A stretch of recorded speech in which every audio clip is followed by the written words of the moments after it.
अभी आतंकवाद को लेकर पूरे देश में चर्चा हो रही है, पूरे देश में गुस्सा है, नाराजगी है, हमारी बहनों के सिंदूर उजाड़े गए हैं। लेकिन एक कहानी शायद आपको याद नहीं, आप भूल गए, क्योंकि मीडिया में उसकी चर्चा नहीं होती। जब मीडिया में बात नहीं चलती तो हमारे दिमाग से भी वो बात निकल जाती है।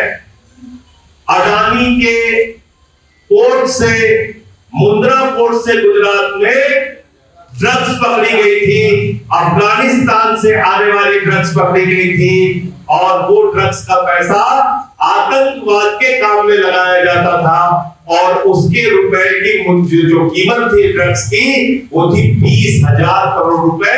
ये संजय सिंह नहीं कह रहे, ये एनआईए ने सुप्रीम कोर्ट के सामने एफिडेविट देके कहा कि हुजूर माई बाप, जितनी ड्रग्स अडानी के पोर्ट से पकड़ी गई है, इसकी कीमत है 20,000 करोड़ रुपए। और ये पैसा पाकिस्तान में आतंकवाद को बढ़ावा देने के लिए लगाया जाता है। पाकिस्तान और अफगानिस्तान में आतंकवाद का ट्रेनिंग कैंप चलाने के लिए लगाया जाता है। तो अडानी ने कहा अब हमारे पोर्ट पर अफगानिस्तान और पाकिस्तान का कंटेनर नहीं उतरेगा, वहां का सामान यहां नहीं आएगा। 1 महीने के बाद बिना बताए फिर से अफगानिस्तान का सामान, अफगानिस्तान और पाकिस्तान का माल आना शुरू हो गया। और फिर एक बार 350 करोड़ रुपए की ड्रग्स वहां पे पकड़ी गई और एक आदमी की लाश मिली। कोई है पूछने वाला सवाल?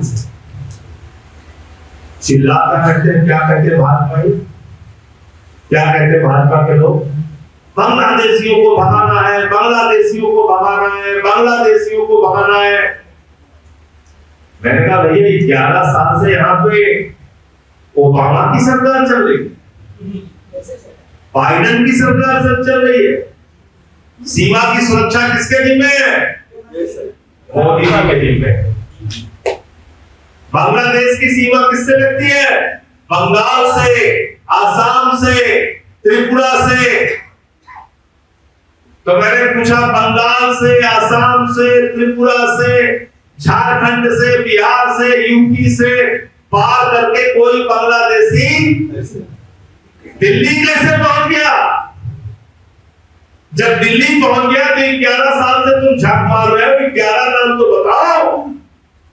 अगर कोई बांग्लादेशी मिल भी जाता है हिंदुस्तान में तो उसको डिपोर्ट करने की जिम्मेदारी किसकी है? कौन भेज सकता है उसको बांग्लादेश वापस? केजरीवाल जी भेज सकते हैं क्या? ममता जी भेज सकती है क्या? हेमंत सोरेन भेज सकते हैं क्या? कौन भेज सकता है वापस? नरेंद्र मोदी। तो आपको पता रहते बांग्लादेशी बांग्लादेशी बांग्लादेशी। हमारे पूर्वांचल के भाइयों को बांग्लादेशी कह रहे थे, यूपी बिहार के लोग। मैं लिस्ट पढ़ रहा था, नाम कहने लगे ये सब बांग्लादेशी घुसपैठियां हैं। मैंने कहा इनका नाम राम है, सीता, ये बांग्लादेशी कैसे हो गए? पार्लियामेंट में बहस हुई थी। हमारे यूपी बिहार पूर्वांचल के भाइयों को दुश्मन देश के नागरिक की तरह दिल्ली में ट्रीट किया जा रहा है, उनके घरों पे बुलडोजर चलाया जा रहा है। मेरे भाइयों, मैं आपसे कहना चाहता हूँ, यूपी का जब चुनाव आएगा तो इनको मुंहतोड़ जवाब देना है। कहना है जैसे तुमने यूपी वालों को दिल्ली से भगाया, हम तुमको यूपी से भगाने का काम करेंगे।